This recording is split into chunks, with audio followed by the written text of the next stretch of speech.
And you've shared a stage as well with the mighty Walter Trout. How did that come about? Okay.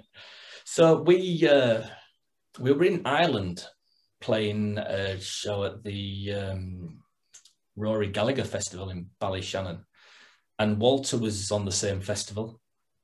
So I was sat in the hotel, and Walter arrived at the hotel, and I was introduced to him by Pat McManus, great guitar player. And so we got talking, and I actually, a few days after the Ballyshannon gig, I actually had tickets to see Walter in Leeds, hometown. So I let him know that we'd be there. So, and he just immediately gave me his number and says, give me a text on the day. Be really fun to get you up and jam. So I'm like, cool. So, so I went along to the show, text Walter, says, I'm here, kind of thing. And he said, oh, come backstage, we'll have a chat. So I went backstage, hung out for a little bit. And he said, all he said was, be ready, 6 songs in, be ready, and I'll call you up. Yeah. I didn't take a guitar with me. So Walter very kindly let me play his spare 1974 Strat as well. Yeah. So yeah, Chantal McGregor was also there.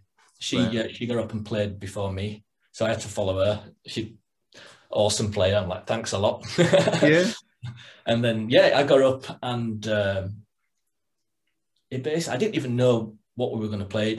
I walked on stage. It's right. We're in C. He kind of mouthed a little tune. He said, "This is what we're going to do. You start," kind of thing. So yeah, amazing. Yeah, it's a brilliant video. I've seen it a few times now on YouTube, and it's incredible. And he gives you a lot of space to play and express yourself. You know, it's just I mean, a real kind of gentleman guy. You know, lovely guy, and an awesome player. You know, I'm a big fan of Walter. Big fan. Yeah, he's an awesome player. His tone's fantastic. You know, yeah, and his band were just on it. Yeah. Yeah, well, it's thing when you're playing behind it in front, you know, with a band like that. I'd imagine it's just incredible. It just all fits in, and you know, it's easy to play tighter and things like that. You know, and the other thing, of course, is it was in the show was in Leeds. I'm looking out from the stage, and I knew just about every other person in the room. I'm like, oh, hello. Fantastic. So, I mean, how long have you been playing guitar then? When did it all start for you? Well, I started when I was about 9, so that must be only 15 years ago then. Yeah, not long. Yeah. I'm getting there now. I know 4 or 5 chords. Yeah. Yeah. No, I think it must be 35 years, 34 years. Yeah. Wow. Yeah, excellent. I still have my first guitar. What was that then? It was just an old acoustic guitar, just not a 3/4 size. I guess it's like a concert size, you'd call it. Yeah. Steel strum guitar. I mean, the action must have been 3/4 of an inch. You know, you learn to play on that, you can play anything, you know. Yeah. In fact, it's set up for slide at the moment. The action's so bad. Yeah. Lap steel. Yeah. And what was the point when it's because I think there comes a point, doesn't, when you're first starting out and you get an acoustic and you think, actually, this isn't doing what I want it to do. I want to do something else. I want to play other little bits. What was that moment like for you? Yeah, I mean, I remember wanting an electric guitar so badly, you know, and like I said, it had to be a red Strat for me. Because I'd seen Mark Knopfler playing the red Strat, and actually I read a very similar story from Mark Knopfler. He had to have the red Strat because he'd seen Hank Marvin was playing one, yeah. And also Mark Knopfler said that as a child he can still remember the smell of the Fender guitar catalogue, yeah. And it's a very similar thing for me. You know, I used to sit and look at them, the pictures of them, you know, just wanting a Strat so much, yeah. And my first electric guitar was a kind of a Strat copy, like a Sunburst Strat copy, and I just never put it down.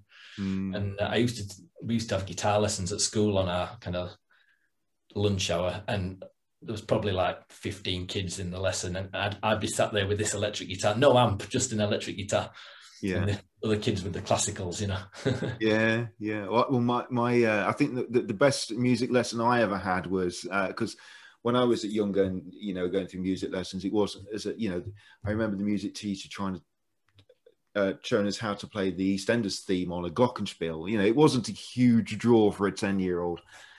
I think the best music lesson I have ever had so far was going to a friend's house and putting his dad's vinyl on, and it was Eric Clapton Behind the Sun album.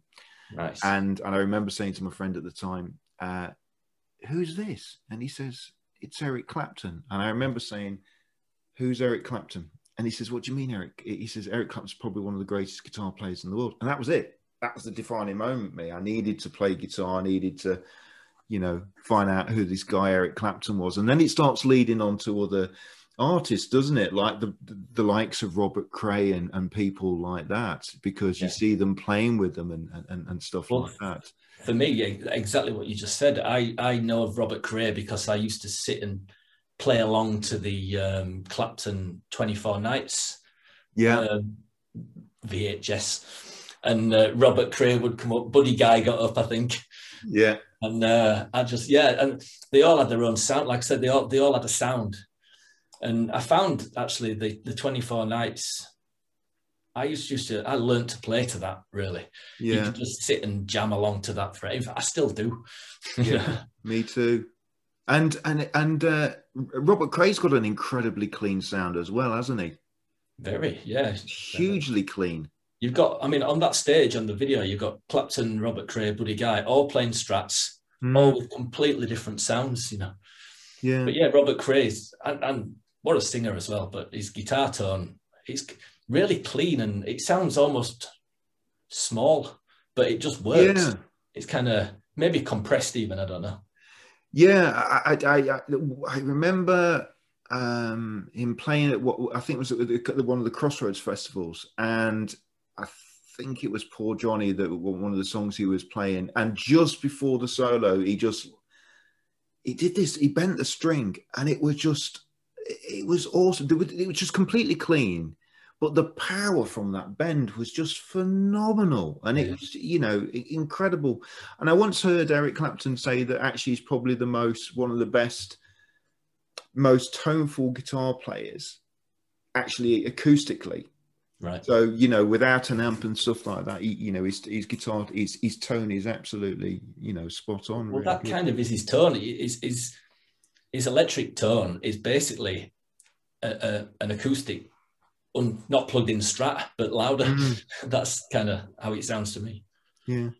So obviously you're very rooted in blues as well, and blues music. What guitarists have you been seeing around sort of today that are kind of really catching your eye as up and coming blues artists? I don't know about up and coming, but I'm really into Doyle Bramhall at the moment. Yeah. Who played with Clapton. Yeah. I enjoy Joe Bonamassa a lot. I know that's you either love him or hate him, I think, at the moment, but I absolutely love him. And I love the fact that he's got the best vintage guitar collection I've ever seen. And he actually uses it. He takes it out. He might have 359 Les Pauls on stage. Yeah. And he's so helpful to the industry as well, isn't he? Because he'll post stuff about, what he's working on and things like that. Very interactive on social media, isn't he? Very, very. Yeah, I love it. Yeah, he's a great guy, awesome player. I remember seeing him, I think, crikey, it would have been 20 years ago, something like that, maybe. That was at Rock City in Nottingham. Oh, yeah. A friend of mine, he says, we'll go and see this guy called Joe Bonamassa. And I was like, who's he? And look where he is now. It's incredible, really. So, but gear you're using, obviously you like Strats. What other sort of guitars and stuff do you like? Well, guitars for me, I guess I go for the more kind of classic guitars. So Les Paul is my main guitar. Les Paul Strats. I have a Les Paul Junior, which is one of my favourite guitars. But that's it, really. I don't go near anything with a Floyd Rose. It's usually a Strat with a lockdown tremolo. Yeah. Les Paul. I do play some custom guitars built by a friend of mine here in Leeds, Dennis Elvidge. All right. I've used those with Wishbone quite a lot. Yeah. In fact, I have one here. Lovely. Well, we'll give that out. Oh, wow, that's incredible. So it says me not using a Floyd, I have a Holy guitar. But that's incredible. And how does that help the sound, or because the natural assumption is to think that the sound's going to be a little bit thinner, maybe less sustained, but it's actually a huge sounding guitar, and it's made completely of maple as well. Wow. So it's a maple body, maple neck, and an ebony fingerboard. It's everything in a guitar that I shouldn't like, but it just works. It sustains forever. I've put some Gibson humbuckers in it, and it sounds amazing. I'm saying, the Wishbone fans instantly took to it, so much so that I commissioned some miniature models. Yeah. And the fans enjoyed buying those. Interesting you say that. What has the response generally been like from the Wishbone fans? Because I imagine they're very they're very loyal to the band and stuff like that. Extremely loyal, yeah. Really warm, I'm really lucky. Being a fan as long as I had been, I actually knew a lot of the British, not all of, but a lot of the fans from hanging out at the Wishbone conventions. I've been going there 20 years or whatever anyway, So, but yeah, they really kind of took me in instantly. I guess because I was approaching the classic songs in the way that they wanted to hear them, I guess. Yeah. And hopefully they're enjoying what, my own stamp on them a little bit as well as playing the classic lines. So. Yeah. Very good. And obviously, orange amps are a big part of your tone, but you also use Kemper and other amps as well, is that right? I have a Kemper at home, yeah. We use Kemper on the album as well, actually. All the guitar tones on the album are all Kemper. Yeah. And how do you find those? Obviously, going from a sort of like an all-valve sort of analog sound from an old vintage orange to Kemper. Well, What's your opinion?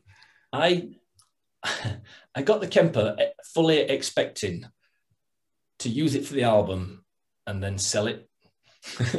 I didn't expect to like it. And now I love it.